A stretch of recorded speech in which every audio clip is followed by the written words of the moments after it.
Hi, my name is Tang. I've been a pharmacist for 26 years. I manage the pharmacies that are contracted with Jamaica Hospital, Jamaica RX, Medicis RX Pharmacy, and Clock Tower Pharmacy. Today, I would like to give you a quick tutorial of a typical prescription label. Let's begin.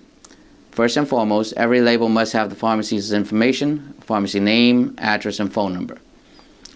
The next set of information is most important, and so it's usually of a bigger font size than the rest.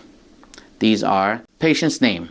This is the name of whom the prescription was intended. The name of the medication and strength. This is the medication and strength that was prescribed. Keep in mind, some medication comes in multiple strength. Make sure you have the most up-to-date medication. Direction of use. This is the instruction on how to use your medication. Once a day, twice a day, etc. To satisfy New York State requirement, the label should also have the following: patient's address, prescriber's name, date of fill, the prescription number. This is the number that was assigned by your pharmacy.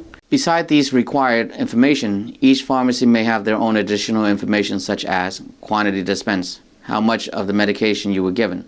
This could be the number of pills, the amount of ointments and creams in grams, etc. Manufacturer's name. This is the name of the drug maker.